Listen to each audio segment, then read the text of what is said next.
Hello बच्चों, welcome back to let's do chemistry channel. तो मेरे प्यारे बच्चों कैसे हो? I hope you all are good.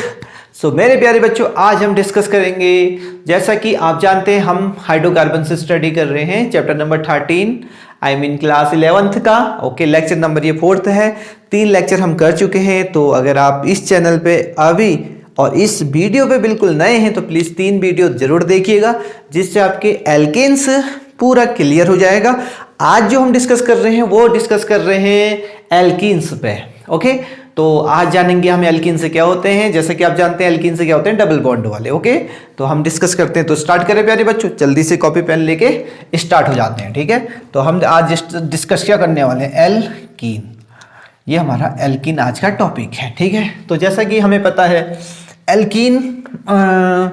Alkene को एक ऑलिफिन्स भी बोलते हैं। हम क्या बोलते हैं, ऑलिफिन्स। अब इनको ऑलिफिन्स क्यों बोलते हैं सर, इसको जल्दी से लिख देना। ऑलिफिन्स इसलिए बोलते हैं क्योंकि ऑलिफिएंट ये ग्रीक वर्ड है। कौन सा वर्ड है, ये ग्रीक है, ये ग्रीक वर्ड है। ओके, अब इसका जो हिंदी मीनिंग होता है, आई मीन इंग्लिश में, वो होता है ऑयल फॉर्मिंग। का होता है ऑयल फॉर्मिंग। यानी जो डबल बॉन्ड वाले हैं हमारे पास एल्कीन्स, वो क्या करते हैं, तेल बनाते हैं। क्या बनाते हैं बब्बुआ, तेल बनाते हैं। ठीक है, हाँ, वो तुमने कहावत भी सुनी होगी, क्या, तेल लेने गया है। ठीक है, तो तेल लेने कौन जाते हैं, एल्कीन्स। यानी एल्कीन ही डबल बॉन्ड वाले ही केवल ऑयल फॉर्मिंग करते हैं। तो हमारे सारे जो भी तेल हैं, जो भी तेल लगाते हो आप, उसमें कौन क्या होता है, डबल बॉन्ड्स होता है। कीप इन माइंड, यानी अनसैचुरेटेड। ठीक है, तो ये जो हाइड्रोकार्बन होते हैं इनको हम अनसैचुरेटेड भी बोलते हैं। अनसैचुरेटेड हाइड्रोकार्बन, हाइड्रोकार्बन होते हैं। ठीक है, और ये डबल बॉन्ड वाले हैं, ये मैंने आपको पहले बता दिया। ठीक है, इसमें जो ईन लगा है ना, वो क्या है, वही डबल बॉन्ड को इंडिकेट करता है। ठीक है, और ये तो एल्केन है। एल्केन, एल्केन यानी मैथ, एथ, प्रोप, ब्यूट, ये सब होता है। तो मेरे प्यारे बच्चों समझ में आ गया, यस। तो अब हम लिखने जा रहे हैं फर्स्ट एल्केन। क्या लिखने जा रहे हैं, फर्स्ट एल्केन। अब first alkene, alkene, alkene, first alkene कौन सा होगा, जल्दी से मुझे बता दो। फर्स्ट एल्कीन कौन सा होगा, फर्स्ट एल्कीन होता है CH2। ये फर्स्ट एल्कीन है। इसमें कितने कार्बन है, 2 कार्बन है सर। 2 कार्बन के लिए क्या होता है, एथ होता है सर, और डबल बॉन्ड के लिए क्या होता है, ईन होता है। तो इसका नाम क्या हो गया, एथीन। ठीक है, तो मेरे प्यारे बच्चों ये होते हैं हमारे एल्कीन्स। तो एल्कीन का नाम ऑयल फॉर्मिंग भी करते हैं, तो इसलिए इनको ऑलिफिन्स भी बोलते हैं। जल्दी से इसे नोट कर लो। ओके, अब हम आगे बढ़ते हैं कि अब हम बात करेंगे इसके नोमेनक्लेचर पे। अगर एक बार डिस्कस करें तो वो ज़्यादा बेटर होगा, बट नोमेनक्लेचर पे इतनी बड़ी बिग डील नहीं है कि नोमेनक्लेचर नहीं आएगा। ओके, तो नोमेनक्लेचर भी हम डिस्कस कर लेते हैं। Nomenclature, okay, nomenclature of alkene. Okay, ये तो इजी है, आप सबको नामकरण करना आता है एल्कीन का। इसमें सफिक्स में क्या लगाते हैं, इन लगाते हैं। सपोज हमारे पास कोई ये है CH3CH डबल बॉन्ड CH2 है। ठीक है, अब इसका नाम लिखना है, तो नंबरिंग सबसे पहले तो यहां से होगी सर, 1 कार्बन, 2 कार्बन, 3 कार्बन। ठीक है, कितने कार्बन हो गए, 3 कार्बन के लिए क्या होता है सर, प्रोप होता है। हो गया, इतना समझ में आ गया। अब देखो इसमें डबल बॉन्ड है, डबल बॉन्ड के लास्ट में क्या लग जाता है, इन लगता है सर, ये हो गया। तो इसका नाम हो गया प्रोपीन। क्या हो गया इसका नाम, प्रोपीन। और आप ऐसा इंडिकेट भी कर सकते हैं, कैसा, देखो, अगर आपको डबल बॉन्ड की लोकेशन बताना है तो इन से पहले क्या कर दो, पहले नंबर पे लगा है ना डबल बॉन्ड, तो यहां पर क्या लिख देंगे, 1 इन। ठीक है, तो ये जो नंबरिंग होती है 1 2 3 इन नोमेनक्लेचर, वो क्या बताती है, पोजीशन ऑफ दैट थिंग जिसके भी आगे लगी है। अगर वो डबल बॉन्ड के आगे लगी तो इसका मतलब वो डबल बॉन्ड की पोजीशन बता रही है। तो नोमेनक्लेचर तो आसान होते हैं। ओके, वो डिपेंड करते हैं कि आप जितनी एक्सरसाइज करेंगे उतने नोमेनक्लेचर आपके क्लियर होते रहेंगे। ठीक है, तो मेरे प्यारे बच्चों जल्दी से इसे नोट करो। अब हम चलते हैं नेक्स्ट टॉपिक में, हमारा जो है आइसोमेरिज्म ऑफ एल्कीन्स। ओके, तो हम इसे इरेज करेंगे। अब हम स्टडी करेंगे आइसोमेरिज्म। तो एल्कीन का आइसोमेरिज्म जानेंगे हम।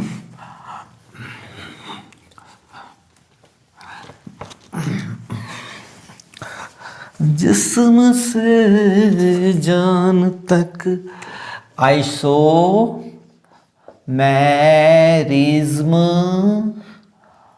Of alkene. ये तो आइसोमेरिज्म ऑफ एल्कीन कितने दो तरीके के होते हैं, एक होता है स्ट्रक्चरल, ओके, स्ट्रक्चरल आइसोमेरिज्म, और दूसरा क्या होता है geometrical, okay, geometrical isomerism. Yes, ठीक है, जल्दी से इसे नोट करो। तो there are two type of the isomerism of alkenes, first structural, second geometrical isomerism, okay.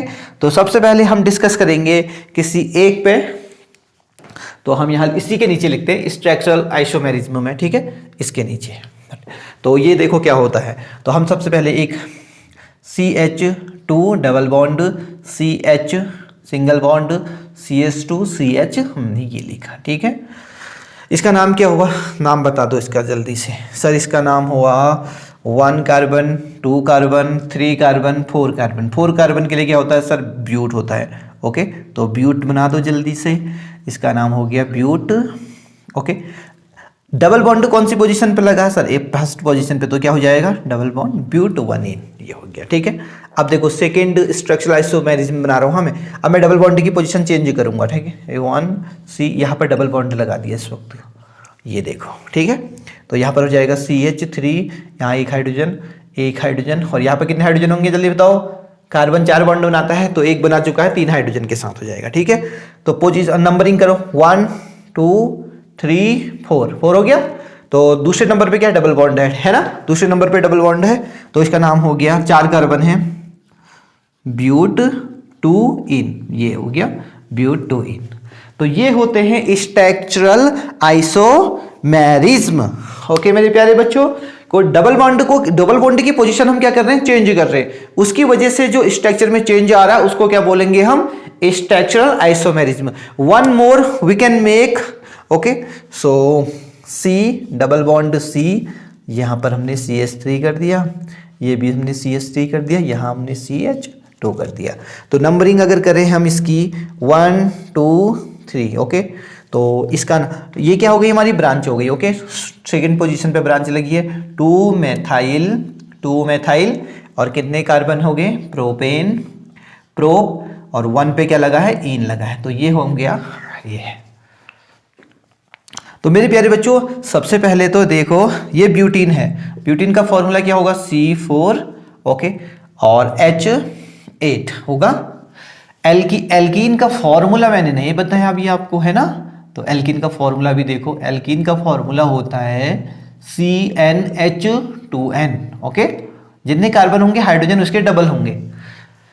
Alkene में जितने भी हाइड्रोजन होंगे, जितने कार्बन होंगे हाइड्रोजन उसके डबल होंगे, कीप इन माइंड। सो यहाँ इस वाले कंपाउंड में देखना, कार्बन 4 है तो हाइड्रोजन कितने होंगे, 8 होंगे, ठीक है। और ये किसका फॉर्मूला है, ब्यूटीन का फॉर्मूला है, ब्यूटीन का फॉर्मूला ये। तो ब्यूटीन के 3 स्ट्रक्चरल आइसोमेरिज्म होते हैं, जो जल्दी से इसे नोट करो।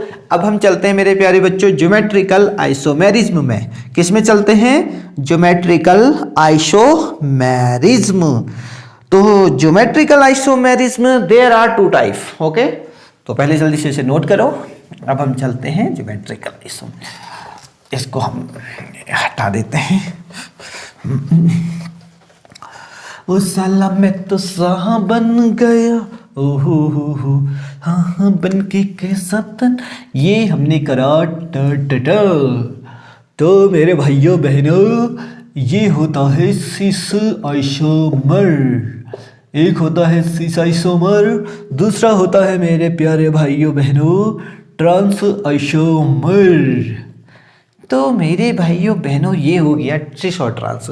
सो there are 2 type of the geometrical isomerism, one of them is a cis isomer and second of them is a trans isomer. तो अब देखते हैं ये क्या होता है। तो देखो हमारे पास है डबल बॉन्ड, ये हमने डबल बॉन्ड देखा, डबल बॉन्ड के यहाँ 2 लगे होंगे ग्रुप, अगर यहाँ y और यहाँ भी y हो गया और ये x और x हो गया। देखो सेम सेम एक साइड में सेम सेम ग्रुप लगे हों y y और एक दूसरी साइड में y x x लगे हों, तो इस वाली फॉर्म को क्या बोलेंगे, सिस बोलेंगे। ठीक है, उसके नेम के आगे क्या लग जाएगा, सिस लग जाएगा।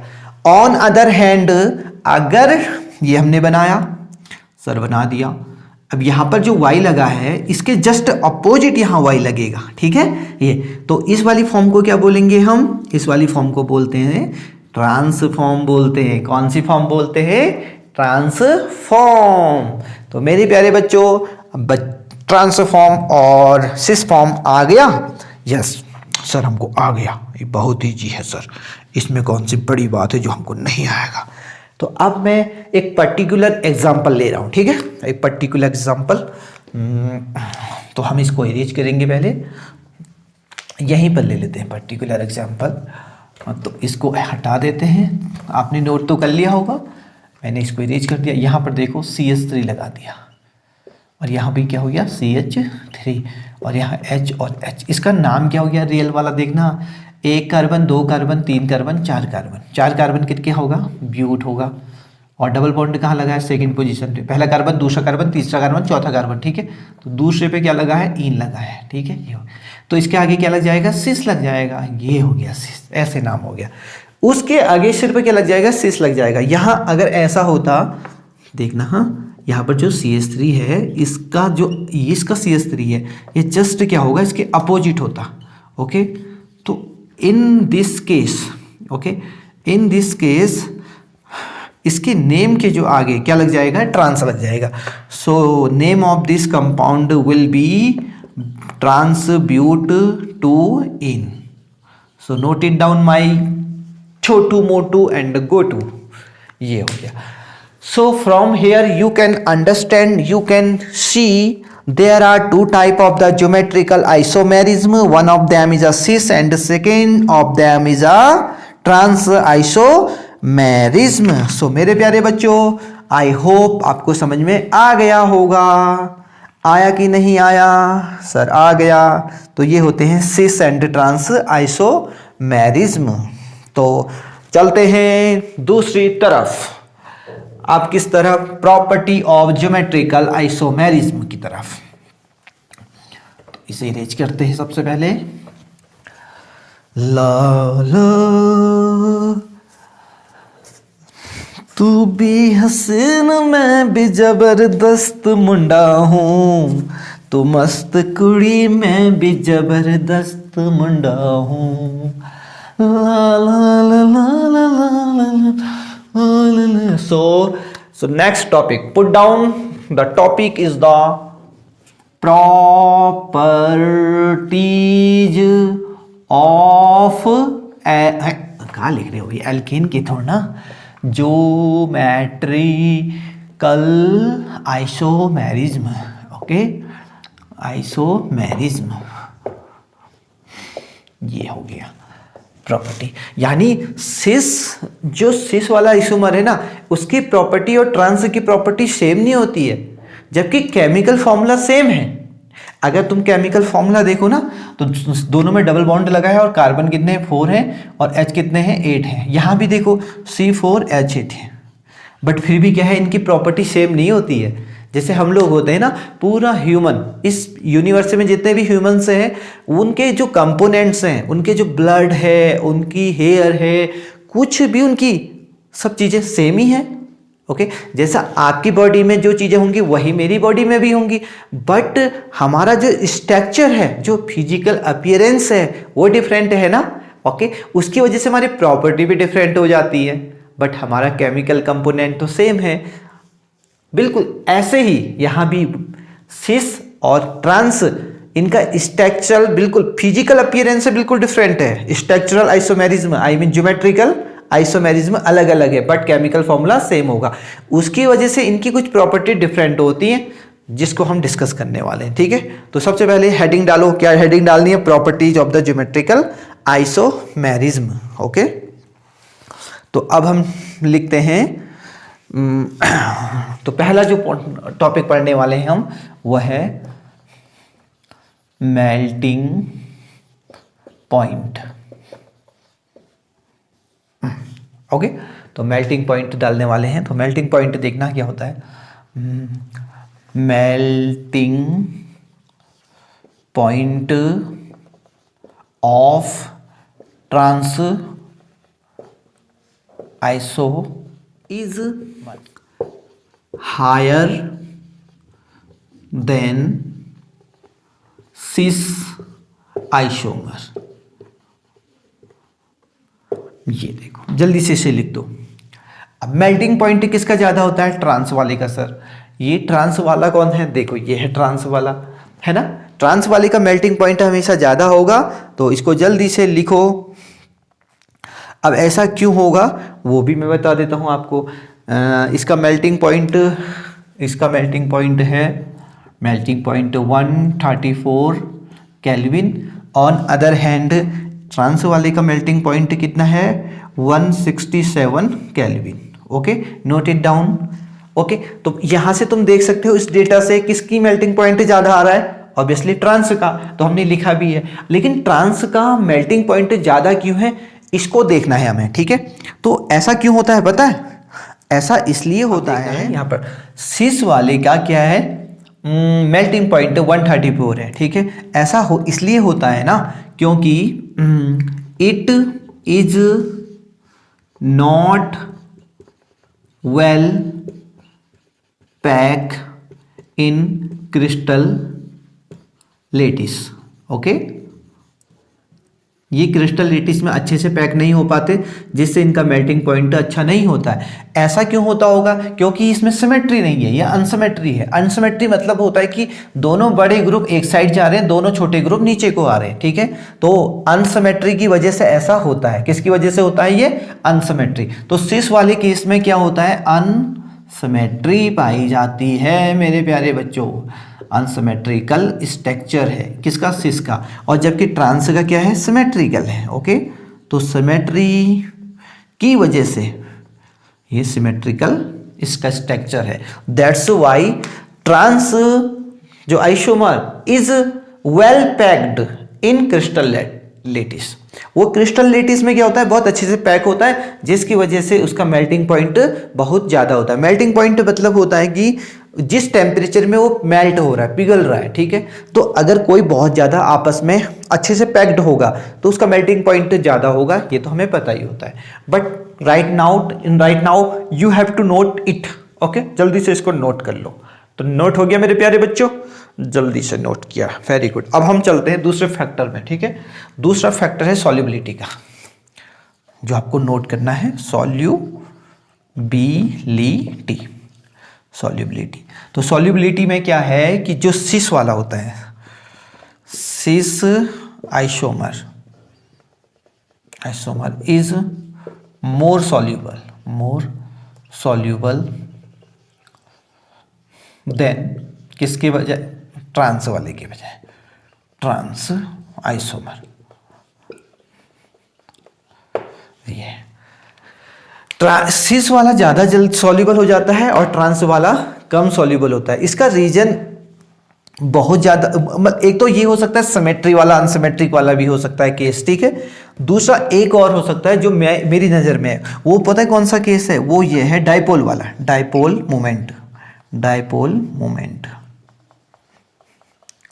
डाइपोल मोमेंट को म्यू से इंडिकेट करते हैं। इसका फॉर्मूला होता है डिस्टेंस इनटू डाइपोल मोमेंट का डिस्टेंस इनटू चार्ज। ओके, जल्दी से इसे नोट कर लो, ये फॉर्मूला है। बट डाइपोल मोमेंट कैसे निकालते हैं वो मैं तुम्हें जरूर बताऊंगा, ठीक है। तो डाइपोल मोमेंट देखना, हम इसे पहले इरेज करते हैं। तो डाइपोल मोमेंट किसका क्या होता है उस पर भी बात करेंगे। इसके साथ साथ हम ये हमने बनाना ये है। तो यहाँ पर क्या होगा देखना। हाँ, इसका हाइब्रिडाइजेशन क्या होता है? इसका हाइब्रिडाइजेशन होता है sp2। ओके, इसका हाइब्रिडाइजेशन sp3। ये कैसे निकाला सर आपने? ये हमने सिग्मा बॉन्ड की, अगर किसी में 2 सिग्मा बॉन्ड होते हैं तो उसका हाइब्रिडाइजेशन sp होता है। 3 सिग्मा बॉन्ड होते हैं किसी कार्बन में, उसका होता है sp2 होता है। अगर 4 सिग्मा बॉन्ड होते हैं किसी कार्बन में तो होता है sp3। इसको जल्दी से नोट करो, यहां से मैंने पता किया, ठीक है। इस वाले में भी सेम है। अब जो कार्बन का हाइब्रिडाइजेशन sp होता है उसकी इलेक्ट्रोनेगेटिविटी इलेक्ट्रोनेगेटिविटी, उसकी इलेक्ट्रोनेगेटिविटी sp2 और फिर CsP3। ये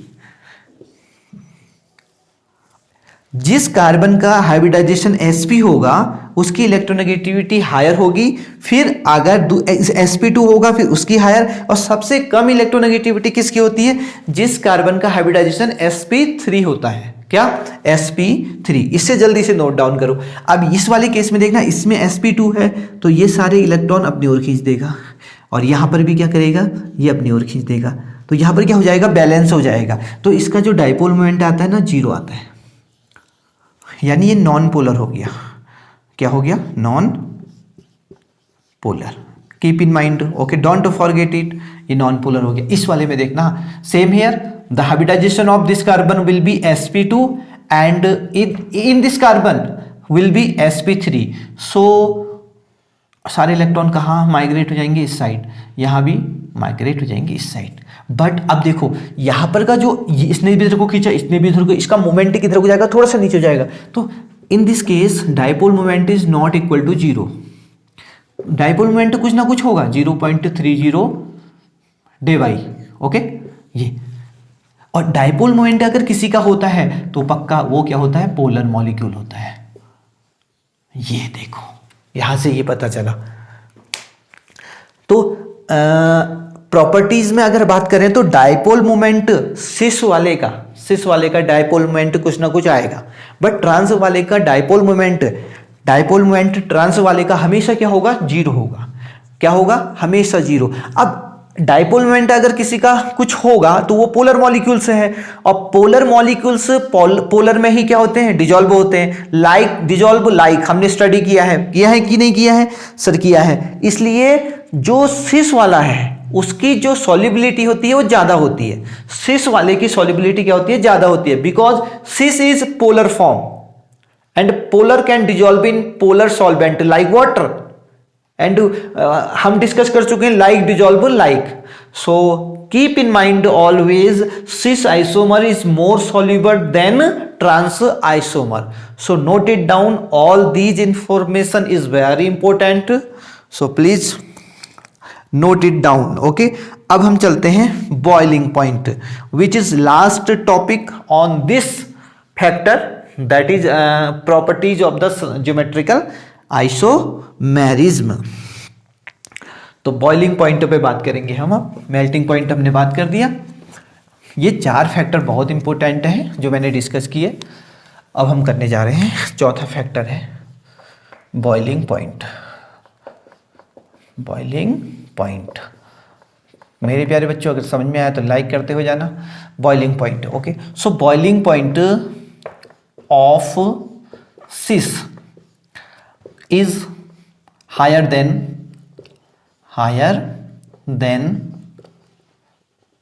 trans isomers। अब ऐसा क्यों होता है ये पूछना मत मुझसे, ठीक है? बहुत इजी फैक्टर है। ऐसा क्यों हुआ मैं फिर बता देता हूँ, बिकॉज सुनो ध्यान से। हाँ, मैं बॉइलिंग पॉइंट पोलर मॉलिक्यूल्स का, जो भी पोलर होते हैं, okay. What is the polar you know what, there are 2 type of the poles, positive poles and negative poles. अगर किसी भी मॉलिक्यूल्स में पॉजिटिव और नेगेटिव चार्ज क्रिएट हो जाता है, जो इलेक्ट्रोनेगेटिविटी डिफरेंस की वजह से क्रिएट हो जाता है, तो वो पोलर मॉलिक्यूल्स होते हैं। और पोलर मॉलिक्यूल्स का एक मॉलिक्यूल से दूसरे मॉलिक्यूल्स के साथ अट्रैक्शन में होता है, यानी डाइपोल डाइपोल अट्रैक्शन, तो जिसकी वजह से उनका बॉइलिंग पॉइंट हमेशा ज्यादा होता है। Keep in mind, polar molecules का डाइपोल मूवमेंट होता है, डाइपोल मूवमेंट होने से उनके बीच अट्रैक्शन होगा। तो मैं यहां पर एक चीज लिख देता हूं, ठीक है, कि सिस वाली फॉर्म क्या होगी? पोलर होगी, ओके। इसको अगर लिख दो, जल्दी से लिखो। और जो ट्रांस वाली फॉर्म होगी वो हमेशा क्या होगी? ट्रांस वाली फॉर्म होगी नॉन पोलर। तो मेरे प्यारे बच्चों, आई होप आपको समझ में आया होगा जी। और पोलर का हमेशा बॉइलिंग पॉइंट ज्यादा होगा, keep in mind. Polar molecules का, क्योंकि इसमें डाइपोल डाइपोल इंटरेक्शन होता है, that's why we can say the polar molecules has higher boiling point compare to the non polar, I mean transfer form of the alkanes। Okay, so note it down मेरे प्यारे। पहले आज ये topic पूरा हो गया है, अब हम दूसरे टॉपिक में चलते हैं दौड़ लगा के। तो दूसरा टॉपिक हमारा है का है बबुआ, का है वो है दूसरा टॉपिक है। टॉपिक नंबर हम का बोलेंगे Z, nomenclature, nomenclature, Z nomenclature. अभी सर जेड का होता है, हमको भी तो बताओ। ये होता है, ये हमने बनाया, ये बना। अगर यहाँ पर क्या हो गया, सपोज बी आर हो गया, ओके, और यहाँ पर क्या हो गया सर, एफ हो गया, ओके, यहाँ पर हो गया एच, ओके, और यहाँ हो गया सर क्लोरीन, लो। अब इसमें सिस और ट्रांस बता ही नहीं पाओगे, क्योंकि सिस और ट्रांस की डेफिनेशन क्या है, अगर दोनों साइड एक जैसा होगा और इस साइड एक जैसा होगा तो हम उसे सिस या ट्रांस से कंपेयर कर सकते हैं। बट यहाँ तो 4 के 4 क्या हो गए, डिफरेंट हो गए। तो ऐसे एल्कीन्स जिनमें 4 के 4 जो अटैच्ड कार्बन के साथ जो अटैच्ड हैं वो डिफरेंट होते हैं, तो वहां पर हम सिस और ट्रांस ना लेते हुए जेड को फॉर्म बनाते हैं। तो अब जेड देखना ध्यान से क्या करते हैं, इन दोनों में कंपेयर करो, ठीक है, इन दोनों में कंपेयर करो। पहले नंबर किसको दोगे, पहले नंबर किसको, क्योंकि अब एटॉमिक नंबर पे चले जाओ। ब्रोमीन का एटॉमिक नंबर 35 होता है सर, हमें पता है। क्लोरीन का कितना होता है, 17 सर। तो कौन बड़ा, तो पहला नंबर इसको दे दिया और इसको दूसरा नंबर दे दिया, ठीक है। यहाँ भी चले जाओ, क्लोरीन का 9 होता है, हाइड्रोजन का 1 होता है। पहला नंबर हम इसको देंगे, दूसरा नंबर इसको देंगे। पहला नंबर एक साइड, दूसरा नंबर एक साइड। तो इस वाली फॉर्म को बोलते हैं जेड आइसोमर। ये है जेड और ये हो गई हमारी जेड, ठीक है। और अगर ऐसा आ जाता 2 और यहाँ 2 हो जाता, पहला यहाँ हो जाता, तो उसका नाम क्या हो जाता, ई आइसोमर। तो ये है ई और जेड। तो जल्दी से इसे नोट करो। तो ये था ई और जेड नोमेनक्लेचर, ठीक है। तो जेड का मतलब क्या होता है, जेड का मतलब होता है जूसामेन। जूसामेन क्या होता है, जूसामेन, जूसामेन। जूसामेन का मतलब होता है टुगेदर, टुगेदर, ये हो गया टुगेदर। क्योंकि टुगेदर मतलब 1 सेकेंड, यानी जो बड़ा बड़ा है, आई मीन ये बड़े बड़े एक साइड और छोटे छोटे एक साइड होंगे, इनको बोलते हैं जूसामेन, ओके। अब हम पढ़ेंगे, एक और एग्जाम्पल करते हैं। वो एग्जाम्पल हम करते हैं किसका, वो करते हैं हम ई वाले का, ठीक है। तो ई वाला देखते हैं। अब हम ई वाला करते हैं। तो ई वाले में हमको क्या करना पड़ेगा, यहाँ थोड़ा सा फ्लोरीन ले लिया, इसमें हमने क्लोरीन ले लिया, ठीक है। यहाँ हमने ब्रोमीन ले लिया और यहाँ हमने हाइड्रोजन ले लिया। तो इन दोनों में से कौन बड़ा, इसका 35 एटॉमिक नंबर और इसका 1 एटॉमिक नंबर देखेंगे, ठीक है। ये 17, 9। तो पहला नंबर हम इसे देंगे, दूसरा नंबर इसको, यहाँ इस वाले में पहला नंबर इसको और दूसरा नंबर इसको। तो देखो दूसरा नंबर अपोजिट है ना, तो इसको बोलते हैं ई आइसोमर। इसका नाम क्या हो जाता है, ई आइसोमर। तो नोट इट डाउन फास्ट, ये है ई आइसोमर। तो मेरे प्यारे बच्चों आया समझ में, आ गया एंटीजेगन। तो इस ई फॉर क्या होता है, इंटीजेगन क्या होता है, ये भी जर्मन वर्ड है, ओके, ये जर्मन है। और तो इसका मतलब क्या होता है, इसका मतलब होता है अपोजिट। क्या होता है इसका मतलब, अपोजिट। ये है, ये भी जर्मन वर्ड है, हाँ ये जर्मन है, ये दोनों जर्मन है, जर्मन। ये भी जर्मन वर्ड है एंटीजेगन, और ये कौन सा, जूसामेन। Both are the German word and the जूसामेन मीनिंग क्या होता है, टुगेदर, एंड एंटीजेगन मतलब क्या होता है, होता है अपोजिट। बड़े बड़े ग्रुप क्या है, अपोजिट होंगे, छोटे छोटे ग्रुप क्या होंगे, अपोजिट होंगे। तो इसलिए हमको इसको बोलते हैं ई जेड नोमेनक्लेचर। यानी ई जेड और सिस ट्रांस एक जैसे ही हैं, बट सिस ट्रांस हम तब कहते हैं जब सेम चीज़ें एक साइड होती हैं। इस वाले केस में, ई जेड वाले केस में सेम चीज़ें नहीं होंगी, डबल बॉन्ड के साथ जो 4 ग्रुप होंगे वो डिफरेंट होंगे। तो हम यहाँ ई और जेड का इस्तेमाल करेंगे, और ई जेड को देखने के लिए हमें क्या करना है, एटॉमिक नंबर डिसाइड करना है। अगर एटॉमिक नंबर सेम आ रहा तो उसके बाद हमको क्या देखना है, उसका फिर मास नंबर देखना है। क्या देखना है, मास नंबर। तो पहले एटॉमिक नंबर से काम हो जाएगा। ठीक है मेरे प्यारे बच्चों, अब इसे अरेंज करते हैं। तो ई जेड फॉर्म तुम्हें आ चुकी है। अब हम बात करेंगे स्टेबिलिटी ऑफ एल्कीन्स पे, कि कौन सी एल्कीन यानी कौन से डबल बॉन्ड वाले ज़्यादा स्टेबल होते हैं, कौन से कम होते हैं। ओके, तो कौन से डबल बॉन्ड ज़्यादा स्टेबल है उस पर बात करेंगे हम।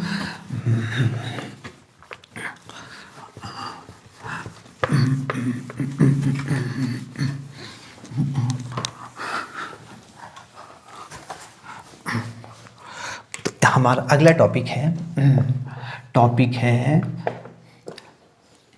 Stability of alkene. Stability of alkenes. तो एल्कीन की स्टेबिलिटी जान रहे हैं हम, ठीक है।